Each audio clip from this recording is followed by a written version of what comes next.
Cusco was once the capital of the Inca Empire. It has existed for over 3,000 years and is the longest continuously inhabited city in the Americas. Today, this city is rich with culture and is a gateway to many outdoor adventures. This city is located in the southern part of Peru, situated in the Andes Mountains at an altitude of around 11,000 feet above sea level, with a subtropical highland climate that brings mild to warm days and cool windy nights. Getting here is about an hour and a half flight from Lima. A one-way ticket can range from $35 to $75 US. Visitors can see the many Spanish colonial and Inca architecture scattered throughout the city, as well as visit several museums, galleries, day markets, restaurants, and cafes.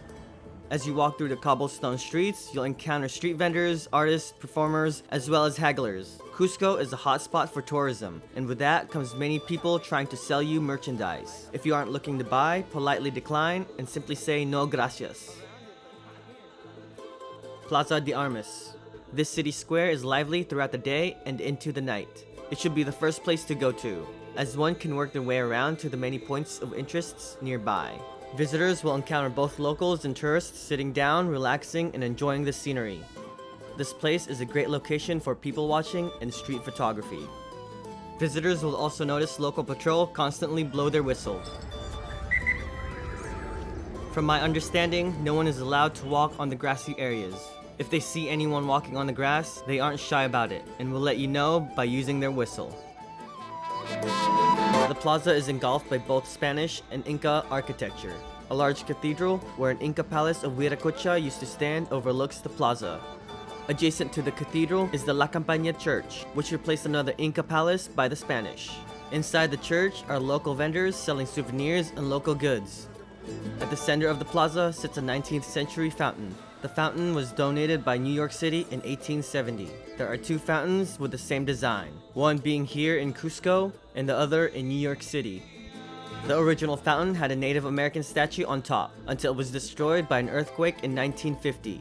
The fountain stood with no statue until 2011, where a gold-painted Inca was put on top.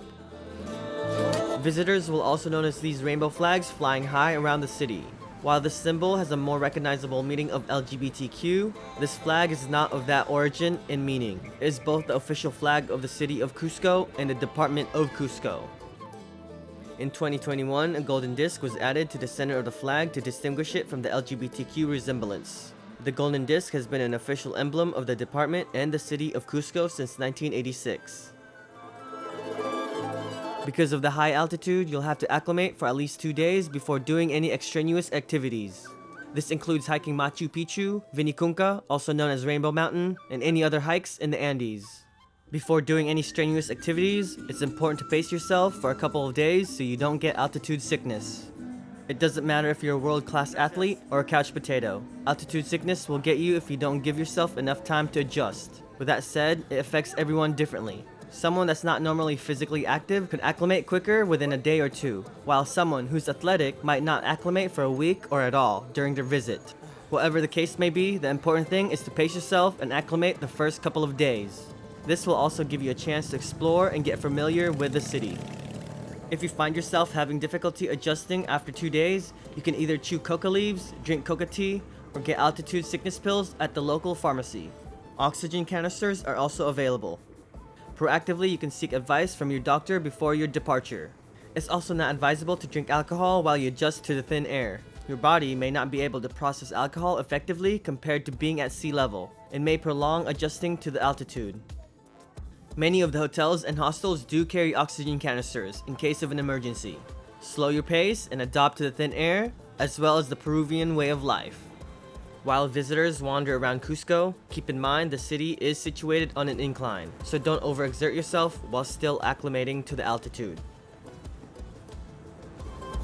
Since most of the activities are outdoors, it's important to bring the proper gear and clothing on your journey. While the time of the year you visit will play a role on what to bring, it does tend to get cold and windy at night. A windbreaker or a jacket, pants, a wind mask, a rain poncho, and gloves are some of the important things to bring. Other essentials to have is a hat, sunglasses, sunblock to protect you from the UV rays at the higher elevations. You'll be prone to have drier skin, chapped lips, and hangnails due to the elements, so chapstick, nail clippers, and a bottle of water are also a must. These things could become an annoyance and dampen your experience if not dealt with properly. I can't stress this enough, but stay hydrated.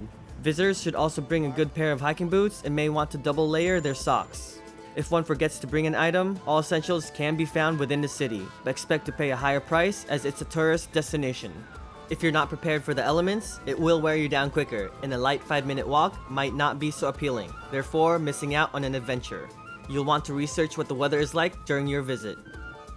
The beat of this country is relaxed and mellow, so services at restaurants and cafes may take a bit more time, especially if you're coming from a fast-paced society.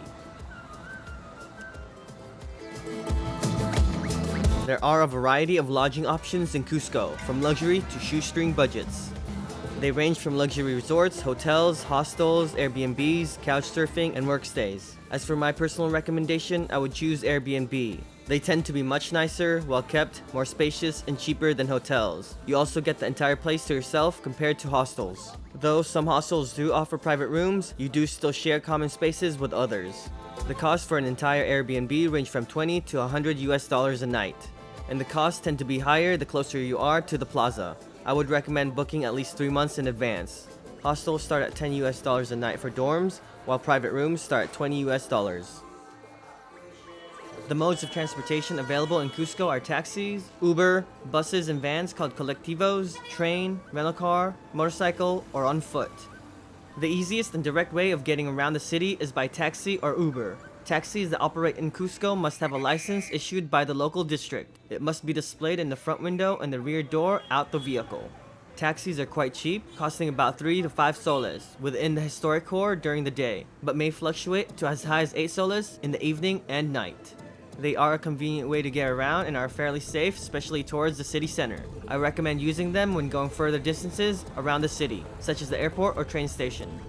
Colectivos, which are mini buses and vans, aren't something you'll be riding often or at all within the city.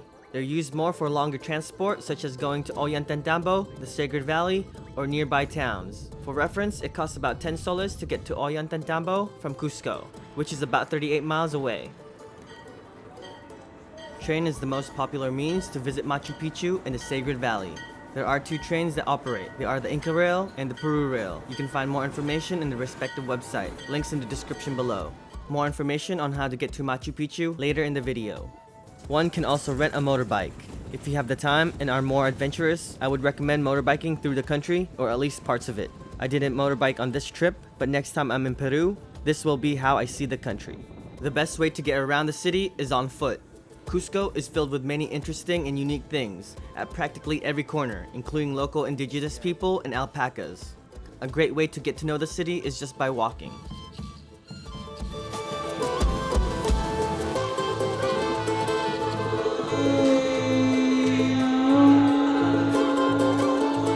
While petty crime does happen, Cusco is a relatively safe place to walk around during the day and night, especially towards the city center. I felt safe wherever I went, even with camera gear. But like many populated cities and urban areas around the world, use common sense and always know your surroundings. A good rule of thumb is safety in numbers. There are many things to see and do within the city of Cusco. The following is a short list of places to check out while you're in the city.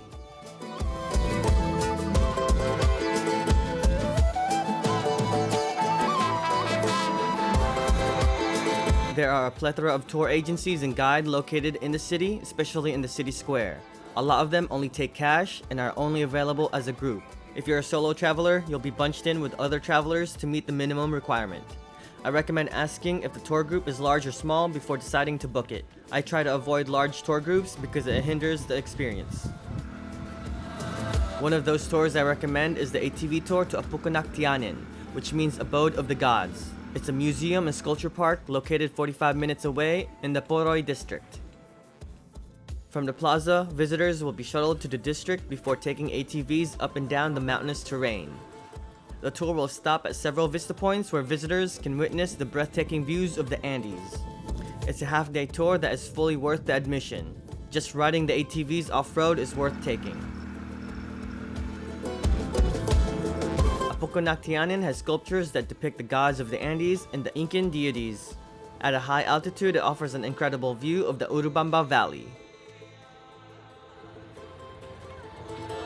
These highly detailed sculptures are carved directly into the mountain and range between 49 to 56 feet. The sculptures are by local artist Michael Di Titan and his team, which aim to celebrate the Andean culture. The park opened in 2021 to coincide with Peru's bicentennial year of its independence. During my visit, the museum was only 60% complete, and the construction had been delayed several times due to the pandemic.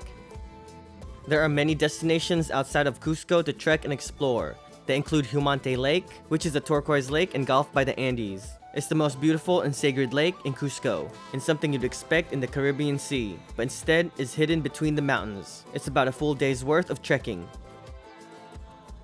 Another place to have on your list is the Sacred Valley. These fertile lands form the heart of the Inca Empire and stretches to about 40 miles, and are home to many small villages, towns, ruins, and other sites, each one worth a visit, which is more of a reason why I recommend motorbiking Peru. It was not until after I arrived home that I realized this country should be experienced by motorbike. Other places to see are the ruins of Moray, the salt mines of Maras, which predate the Inca dynasty by about 1,000 years. The hundreds of terrace ponds are part of a complex evaporation system designed by the Chanapata, one of the earliest civilizations of Peru, and the staircase terraces of Ollantaytambo, which is also the start of the 4-day trek of the Inca Trail. Depending on the length of your itinerary, my advice is don't be greedy. If you have a limited amount of time, you don't have to see every sight in your journey. One can always come back. It's better to enjoy the places you can at a comfortable pace than to rush through as many destinations and not fully appreciate them.